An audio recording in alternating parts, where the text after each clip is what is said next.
Perfect.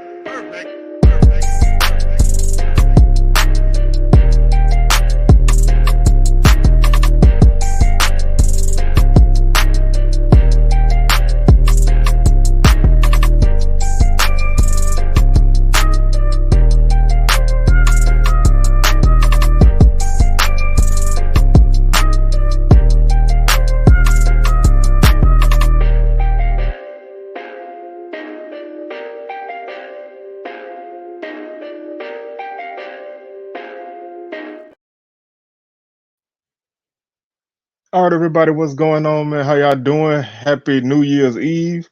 Last show of 2023.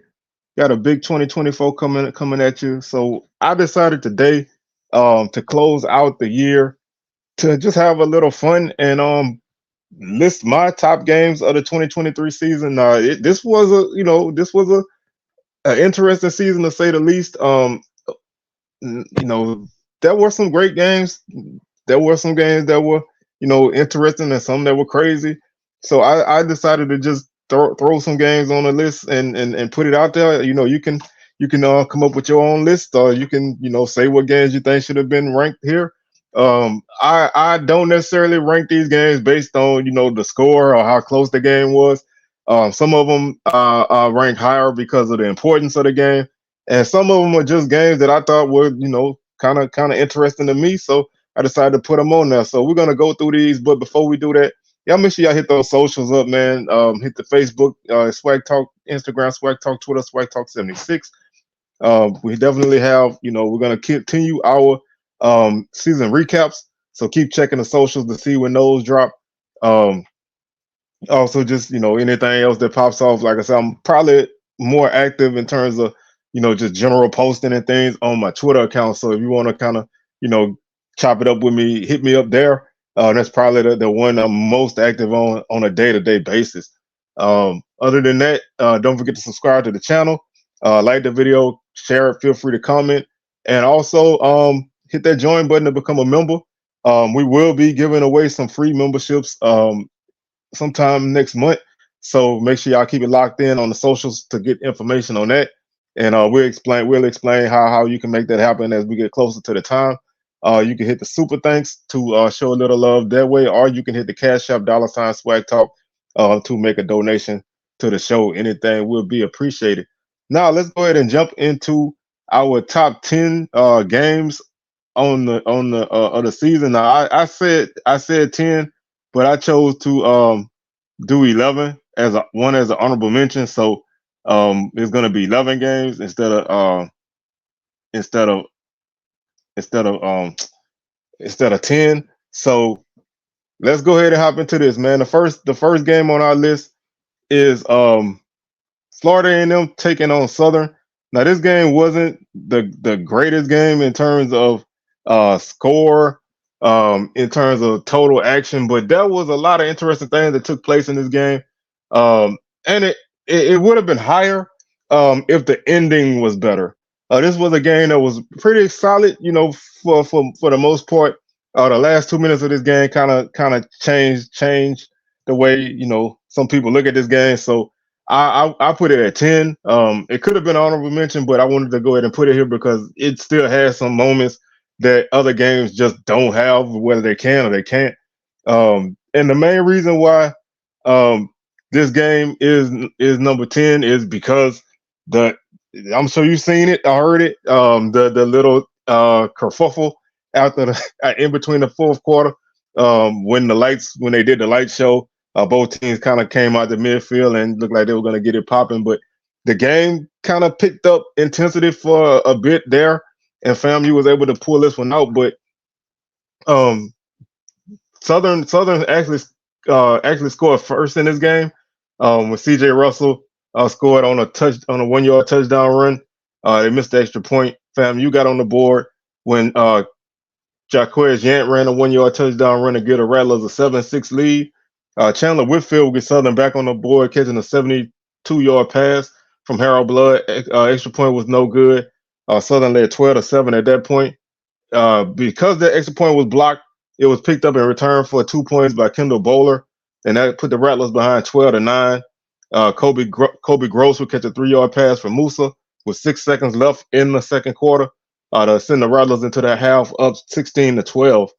Southern would get on the board when Russell ran another 1-yard touchdown run in the third quarter, and that made it score 19-16. And that would excuse me that let me jump back. There was a scoreless third quarter. I misread my numbers. There was a scoreless third quarter. So after three, FAMU still led the game 16-12. Then there was the whole light show that kind of got the fourth quarter started with a bang. And then C.J. Russell would get a 1-yard touchdown run with 11 minutes and 40 seconds left in the game, putting Southern up 19-16 after the extra point. Cameron Gillis would kick a 44-yard field goal for FAMU to tie the game up at 19. That came with 7:21 left in the game.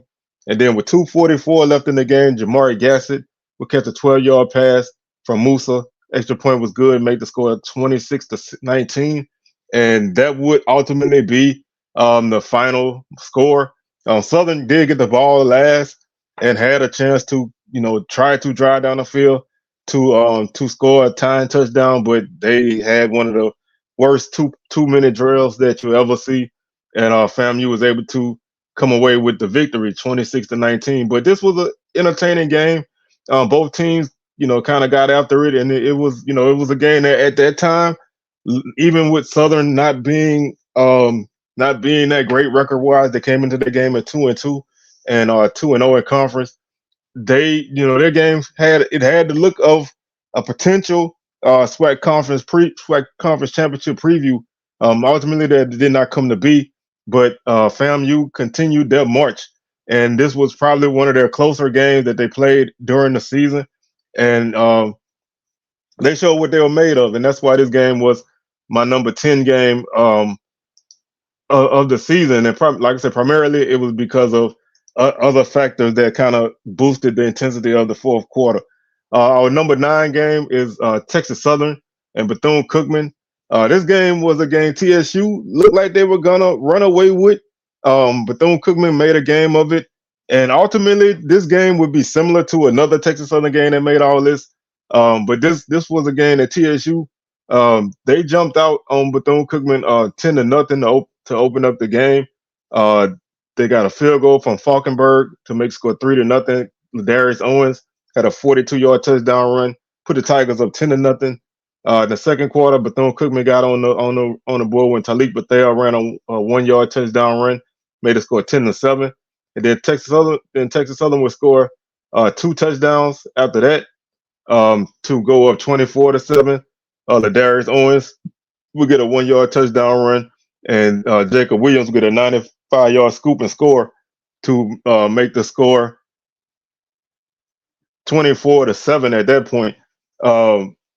Bethune-Cookman would get a field goal from Cade Hector to make the score 24-10, and Falkenberg would kick another field goal to make the score 27-10 heading into the half. At that point, it looked like TSU was going to run away with this game. They were up by 17 and sitting pretty, but Bethune-Cookman had a solid third quarter, scoring 14 points in the third quarter. They got a Jimmy Robinson touchdown run from 2 yards out, and Luke Sprague had a touchdown run from 1 yard out to make the score 27-24 at the end of the third quarter. Falkenberg would kick a field goal for Texas Southern. Ladarius Owens would run a 5-yard touchdown run for the Tigers to put them back up 34-24. And then with 35 seconds left in the game, Jaden Bivens would catch a 6-yard pass from Luke Sprague to make the score 34-31 at that extra point. Bethune-Cookman couldn't stop TSU on the final drive, and they ran out the clock to pick up the win. This game was similar to a couple other TSU games on this list. Texas Southern had a habit this season of playing a lot of games where they either had the lead or were in the game late and couldn't seal the deal.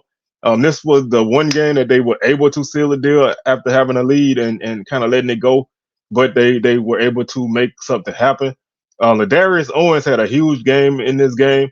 Like I said, he scored 3 touchdowns on the night.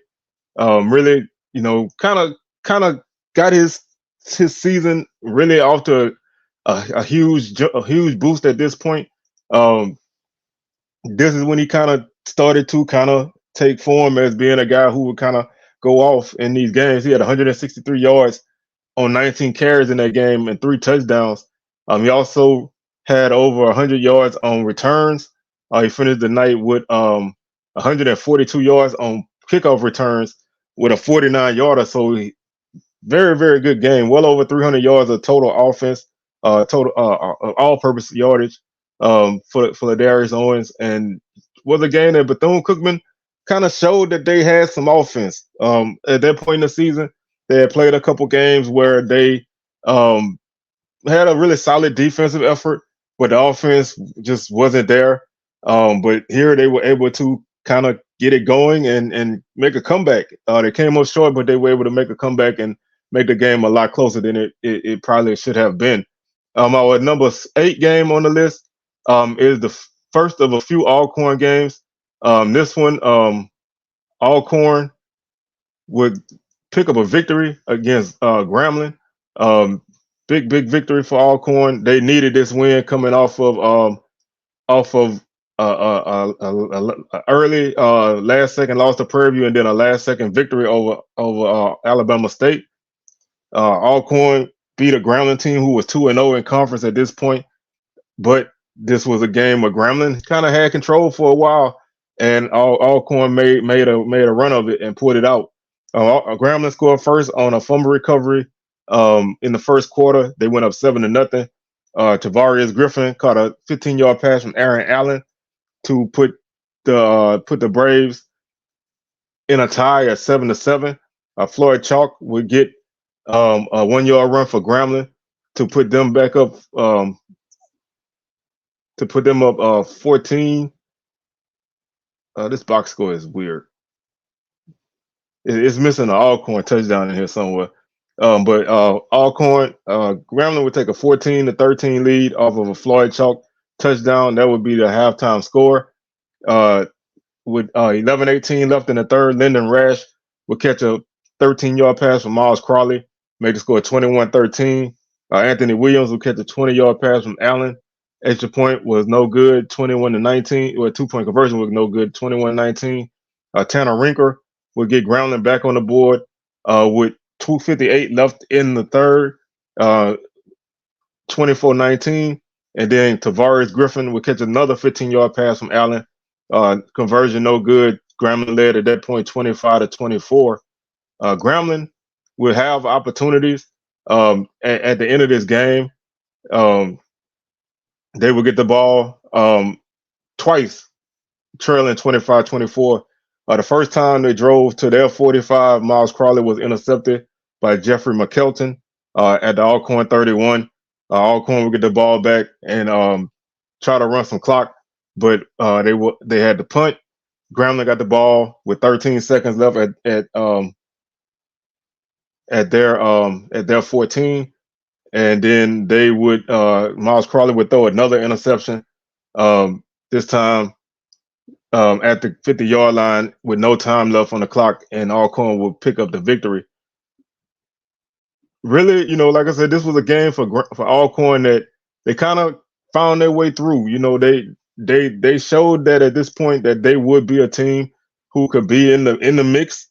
Grambling kind of showed that some of that early portion of the SWAC schedule where they were kind of on a 2-game streak, they kind of showed that they had some more things to do offensively.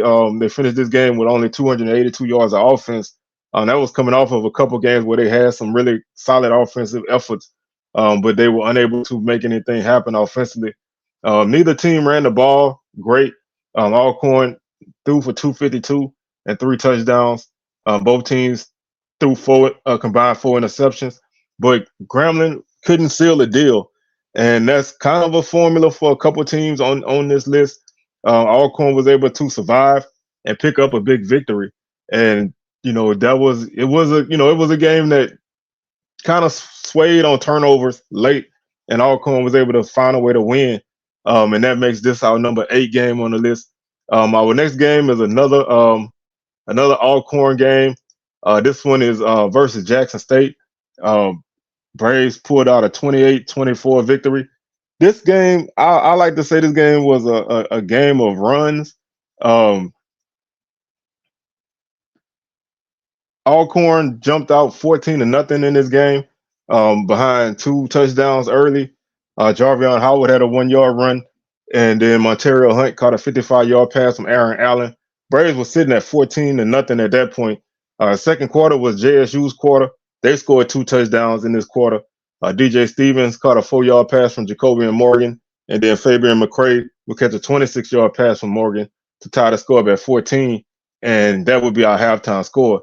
The third quarter, Alcorn would score again when Hunt caught his second touchdown of the game, this time for 33 yards out from Allen. Extra point good, 21-14. With 6:39 left in the third quarter, Jackson State would tie the game up when Fabian McCray would catch a 38-yard pass from Morgan. Alcorn would get back on the board when Malik Rogers would catch a 12-yard pass from Allen, and that made the score 28-21. Jackson State would get a Dylan Watson 35-yard field goal in the fourth quarter to make the score 28-24. At that point, JSU had an opportunity to, make a drive to win this game. They got the ball at their own 8 after Alcorn threw an interception. They would pick up a 42-yard run and get down to the 50-yard line, and from then they would kind of move backwards due to penalties. And ultimately, they would end up with a 1st and 45 at their own 15. And that really hurt them. That was with 1:57 left in the game. They would end up with a 4th and 17 before they threw incomplete. And Alcorn would get the ball and kneel it out with 34 seconds left. So this game was this was a game where it was like it was a heavyweight fight. Both teams, traded punches. They both had opportunities to kind of go ahead, but they really couldn't. Alcorn was solid through the air, threw for 225 yards. But Jackson State had a great offensive game in this game. They outgained Alcorn 431 to 296. 5.9 yards per play for Alcorn, 6.5 yards per play for Jackson State. 194 yards on the ground for the Tigers, and 237 through the air. But Alcorn made the plays that they needed to make. And sometimes in games like this, you really, it comes down to, can you make the plays when you need to make them? Alcorn was 3 of 11 on third down. Everything that you look at statistically, it kind of sways in JSU's favor. But Alcorn was able to just, continue to make the plays that they needed. And then, that last drive, JSU kind of shot themselves in the foot a few times and pushed themselves back into a really uncomfortable position, and they were unable to get out of it. And Alcorn was able to win this game. Now, this game, it came on the heels of a bad loss for Alcorn at Texas Southern, and they could have easily came into this game and folded, even with it being a rivalry game, coming off of a game like that. They could have easily came in this game and folded, but they stayed the course, they fought, and they won. So this game, was a very entertaining game. I enjoyed watching it. And both teams, they traded punches, and it was a very, very good game to wrap up both teams' season. Our number 6 game is the Labor Day Classic, Prairie View and Alcorn. Another TSU blown lead, and this was the first one of the season, and it would kind of set the trend for a lot of what's to come if you were a Texas Southern fan. Both teams had their opportunities in this game. Both teams kind of looked like at one point they would kind of pull away from the other. TSU would score first with a Falkenberg field goal from 20 yards out, and then Prairie would score 2 touchdowns in the first quarter. Connolly would throw a 38-yard pass to Bloomfield, and then David Murray would run a 2-yard run, put the Panthers up 14-3. The second quarter, TSU would get a AJ Bennett touchdown from Andrew Body, made the score 14-10, and then Villa Gomez would kick a 23-yard field goal for Prairie View to put the Panthers up 17-10, and then Bennett would catch his second touchdown of the night, this time for 35 yards out, to tie the game up at 17, and that would be our halftime score. Coming out of the half, the third quarter was all Texas Southern. Pretty much, they would score 2 touchdowns and a field goal in the third quarter to set themselves up with a 34-17 lead. They would get a Quay Davis, 16-yard touchdown pass from Andrew Body. Falkenberg would kick a 37-yard field goal, and then Owens would get a 77-yard touchdown run, put the Tigers up 34-17 with 4:35 left in the game. Prairie View would get a touchdown from Caleb Johnson from 11 yards out with 103 left in the third, 34-24 at that point. And then the Panthers would score the next 10 points to tie this game up. Villa Gomez would get a 39-yard field goal with 9:17 left in the game.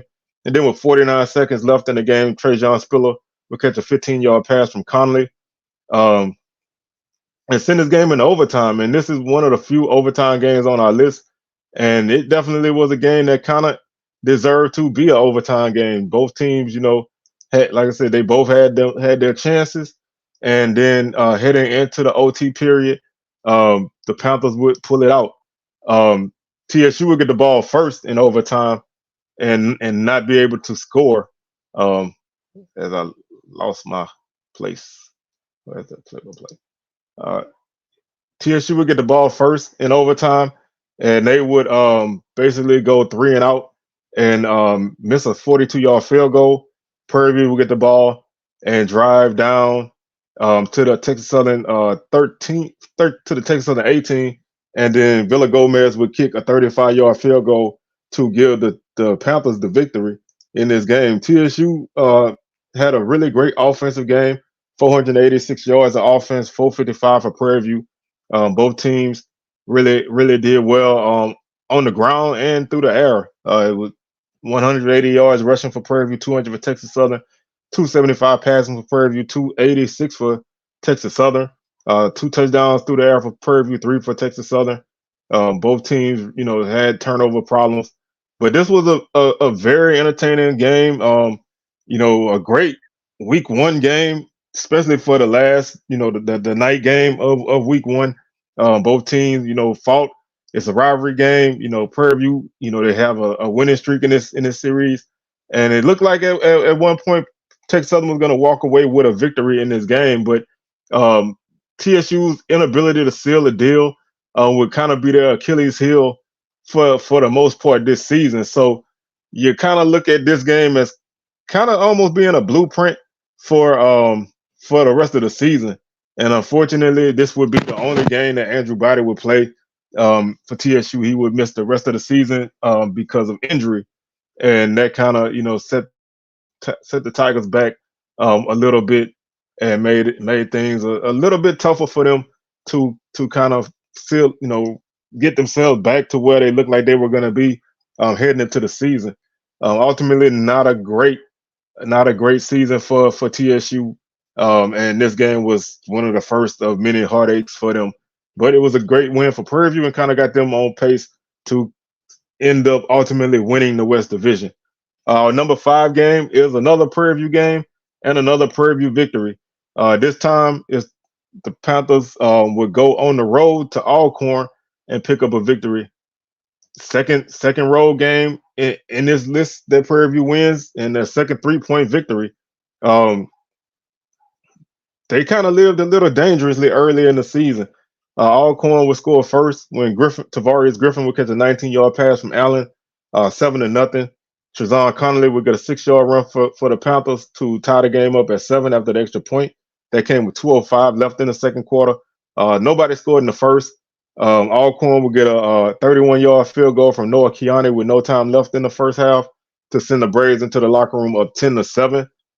And then with 10:47 left in the third quarter, Kiani would get a 35-yard field goal from Alcorn to put the Braves up 13-7. Spiller would catch a 32-yard pass from Conley to put the Panthers up by 14-13 after the extra point. That came with 29 seconds left in the third. With 6:05 left in the game, Amar Antoine will get a 4-yard touchdown run to put the Panthers up by 7. Alcorn will get a touchdown with 4:05 left when Malik Rogers will catch a 49-yard pass from Allen. Extra point good, 20-20. And then with no time left on the clock, Guerrero Garcia Rodriguez will kick a 46-yard field goal for the Panthers to give them a 23-20 victory. This game, it has a little odd thing to it. Alcorn took the lead right before the half with a field goal with no time left, and Prairie View would win the game on a field goal with no time left. So both teams scored at the end of each half to get them a lead. But ultimately, Prairie View's victory was ultimately Prairie View's kick was the one that sealed the deal. Just looking at that final drive for Prairie View, they had a really sustained drive to win this game. They got the ball with 3:54 left in the game at their own 17, and they would pick up a first down to their own to their own 40-yard line after a 20-yard pass from Conley to Jenkins, and then they would finish that drive at the Alcorn 32. They would finish it at the Alcorn 37 and kick a field goal from there to win the game with basically with no time left. Really solid drive for the Panthers to win the game, and they looked at that point like they would be a team to kind of. At that point, they were sitting at 2-0 in the division and in the conference, feeling good and looking like they would be the front runner for most of the season. That drive to win this game was a 10-play, 54-yard drive. It took 3:54 of the clock. You can't ask for honestly much more than that for a game-winning drive. But the road would become rocky for Prairie View, but they would finish it on top of the division. So this game and the TSU game definitely gave them a good foundation heading into the rest of the season. Our number, let's see where we at. Our number 4 game, guess what? It's another Alcorn game. Alcorn had quite a few games this season that were pretty close. They had some games that look like when you look at it, back-to-back games, 23-20. This time they would get the victory 23-20. This one came in overtime against Bama State. And at this point, Alcorn looked like they were going to take the reins for the West Division. They scored first with no time left in the first quarter with Noah Kiani. Kicked a 39-yard field goal. Braves led 3-0. Jalen Sultan would get the Hornets on the board with 9:10 left in the second quarter with a 2-yard run, 7-3. Nico Duffy would catch a 13-yard pass from Allen to put the Braves up 10-7. With 2:36 left in the first half, Marcus Harris would get a 10-yard run for the Hornets. Extra point, no good. They would lead 13-10 at the half. Montario Hunt would catch a 54-yard pass from Allen with 7:30 left in the third. Braves led 17-13. James Burgess would block a field goal. Will return a blocked field goal 75 yards for Bama State to put the Hornets up 20-13. Excuse me, 20-17. And then Kiani would get a field goal with no time left in the fourth quarter to put the Braves up to tie the game up at 20. And then Kiani would kick a 30-yard field goal for Alcorn to get them a 23-20 victory. Again, another odd type of thing. Kiani would get a field goal in the first quarter with no time left. He would kick a field goal in the fourth quarter with no time left, and then he would kick an overtime field goal. So he had 3 huge field goals in this game. Alcorn got the ball first in overtime, and they scored on a field goal. And then Bama State would get the ball, and they would not do any. They would pick up a first down they would get to Alcorn 14, pick up a first down, and then they would basically lose 6 yards and miss a field goal from 37 yards out that would have tied the game up. So they didn't have the best of series in overtime. But this game was a battle. Both teams, they kind of came out and got after it. Alcorn had a huge game from Aaron Allen in this game. This was kind of his coming out party for the passing attack this season. It kind of showed that he would be a guy that you had to look out for in the passing game. Alcorn would throw the ball for 370 yards in this game, 2 touchdowns. Big night for Allen. He was 32 of 46 on the night for 370 yards, 2 touchdowns there, 1 interception. Bama State ran the ball for 257 yards on the night. averaged 5.1 yards per carry with 2 touchdowns. Alcorn only ran for 58 yards, but this was kind of the point in time where you realized that Alcorn was probably going to be more of a passing team this season. Ontario Hunt finished with 109 yards and 1 touchdown on 6 receptions. This was Keyshawn Johnson, one of his lowest producing games. He had 3 catches for 4 yards in this game. Typically, he had a great game against everybody they played, but this game Alcorn was able to keep him in check. But this game really was, a typical game for Bama State. The defense, they played fairly well. They gave up, like I said, they gave up more yards through the air in this game than they did against anybody else. Alcorn was able to capitalize on that, and 3 field goals was the difference in this game. The fact that this game was an overtime game, and Alcorn needed two last second field goals in each half, kind of boosts this game up to that number 4 spot. After this, the other games on this list are not necessarily close games, although one is. The other 2 games are kind of more, I would say, more important, for the perception of the league than anything.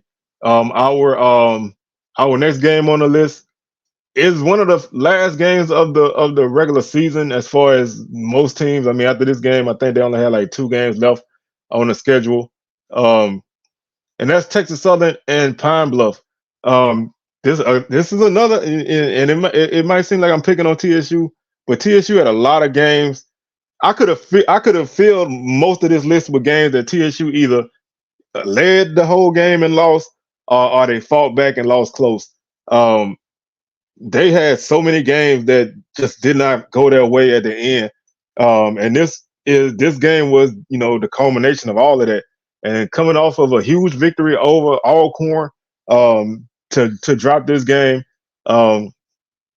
against Pine Bluff in that fashion just makes it kind of tougher to swallow. TSU jumped all over Pine Bluff in this game. They were up 31-7 at the half. They really, Pine Bluff looked like they had all season at this point, struggling to move the ball, struggling to stop anybody. TSU looked like they were gonna, close out their season with 2 straight wins. Would have been their only, which would have been one of the few streaks that they would have. But they gave this game away. Ladarius Owens had 3 first quarter touchdowns in this game, to put TSU up 21-0 in the first. He had a 3-yard run, a 2-yard run, and a 30-yard run.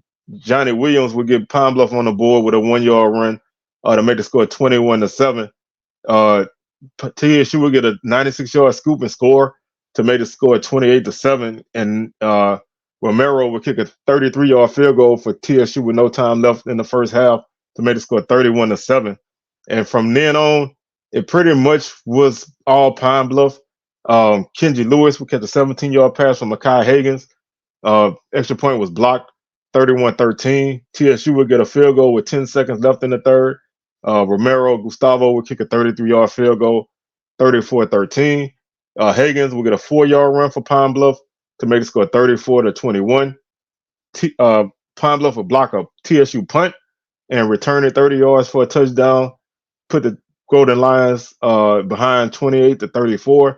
And then with 1:46 left in the game, Mekhi Higgins would get a 5-yard touchdown run to make the score 35-34, excuse me.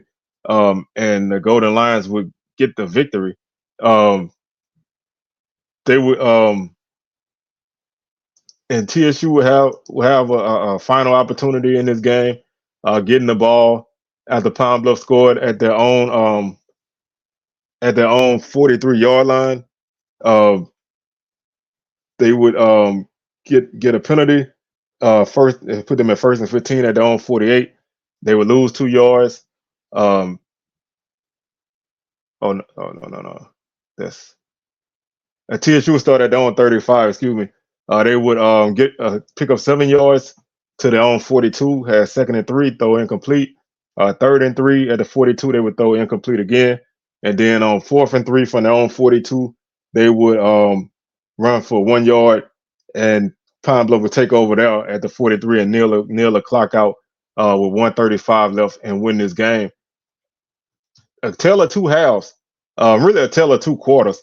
TSU had a huge first quarter. Pine Bluff had a huge fourth quarter. Both teams moved the ball pretty evenly. 198 yards on the ground for Pine Bluff, 194 for TSU, 193 through the air for Pine Bluff, 143 for TSU. 391 total offense for the Golden Lions, 337 for TSU. TSU was 6 of 16 on third down, Pine Bluff 4 of 15. Ladarius Owens kind of had the game of games for most people. He had 143 yards and 3 touchdowns. Michael Jamerson had 113 yards on 10 carries for Pine Bluff. Higgins had 49 yards and 2 touchdowns for the Golden Lions. Blanton had 9 catches for 87 yards for TSU. They just could not seal the deal in these games, and that would be the recipe for their season. It's like no matter how you looked at it, they would always basically find a way to kind of snatch defeat from the jaws of victory, and that was basically the way the season went. And that made for a disappointing end to the season. Our number 2 game on the list is the MEAC SWAC Challenge, and obviously this game was not close at all. But the reason why I put this game on the list is that the SWAC hasn't really had a lot of wins in the MEAC SWAC Challenge. Now they won last year and they won this year, but this was a huge victory for JSU. This was a huge victory for the conference, and that's why this game is on this list. It's an important game when you look at it in terms of the conference perception. Kind of gave a lot of people a false sense of what JSU would be like. Now they ultimately would finish 7-4, but they basically kind of had their way with South Carolina State in this game. It was never close. JSU jumped out to a 37-0 lead before South Carolina State would score. Irv Mulligan had a 46-yard run to start the scoring off, 7-0. Jency Riley would catch a 35-yard pass from Jason Brown, 14-0. Baszler would kick a 31-yard field goal for JSU with no time left in the first half to go up 17-0. Then Stevens would catch a 21-yard pass from Brown, 24-0. Hunt, 44-yard pass from Brown, 31-0. Baszler, a 27-yard field goal, 34-0. Baszler, another field goal, this time for 38 yards, 37-0. And then Keyshawn Toney will catch a 18-yard pass from Fields to put the Bulldogs on the board at 37-7.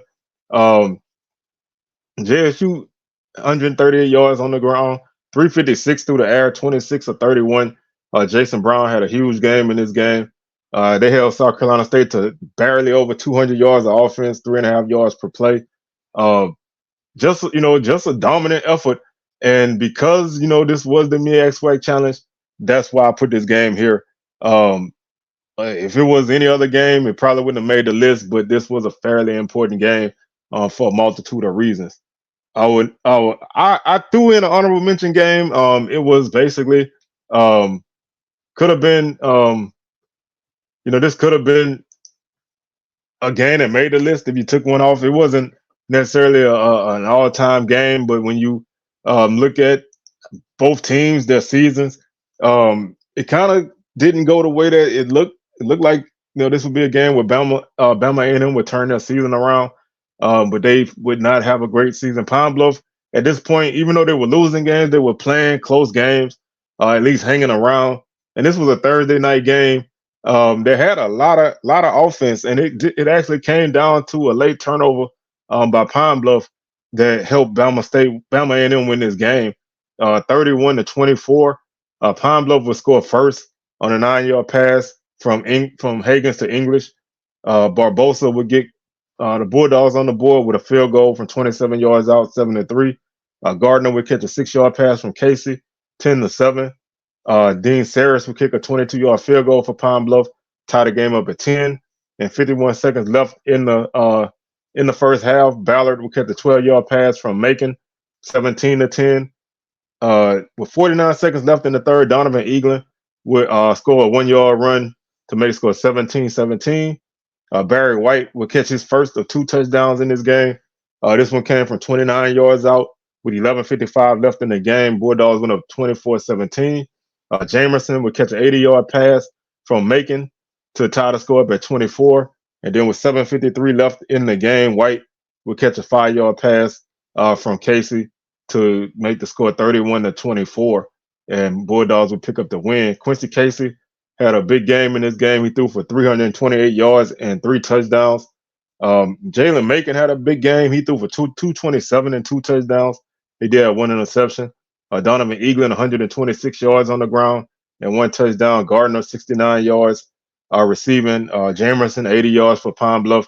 And this was just, this was just an entertaining game. And it was one of those games that, but the Bulldogs came in needing this victory, coming off of a tough loss at Southern.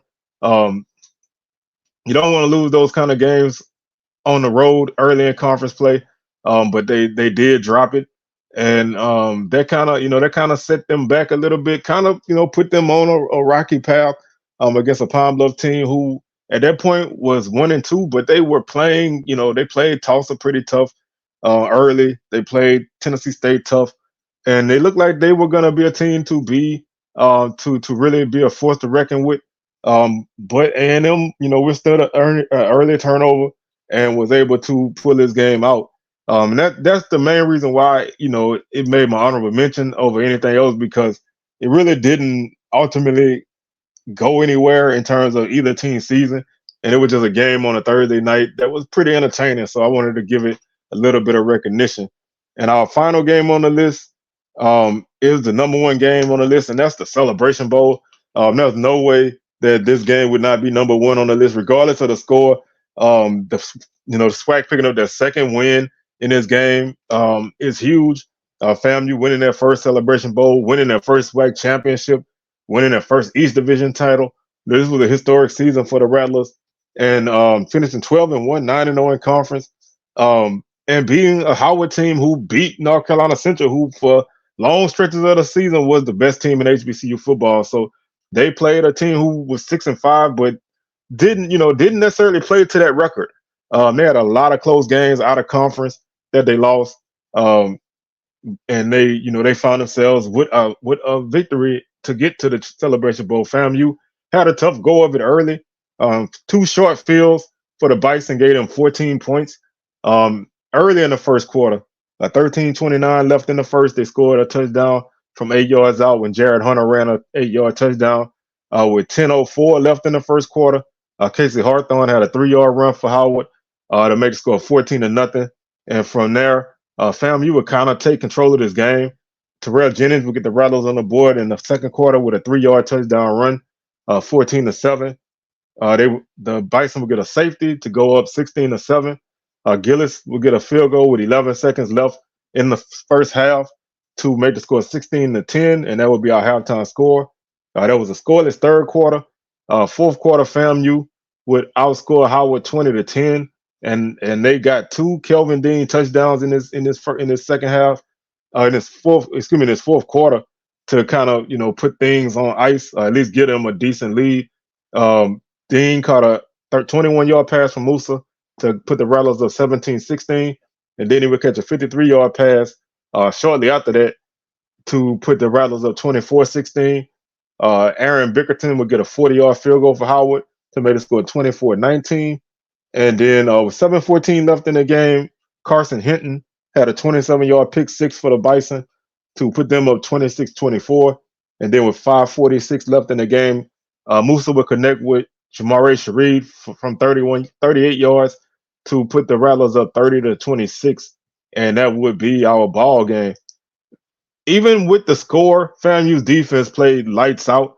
They held Howard to 187 yards of offense all night, 3.4 yards per play.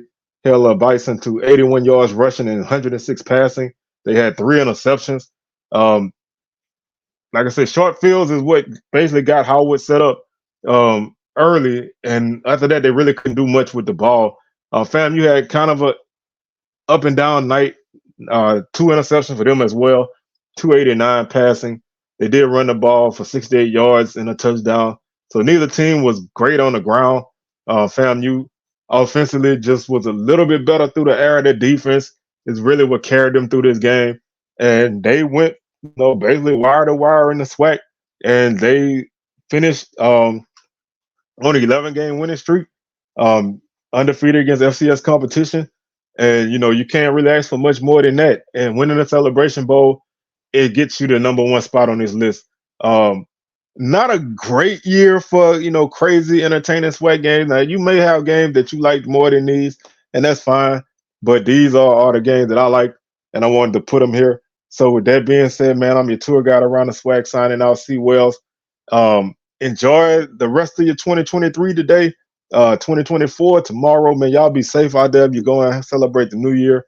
And we'll catch y'all sometime at the beginning of the week with another edition of SWAC Talk. So we'll catch y'all on the rebound. Peace.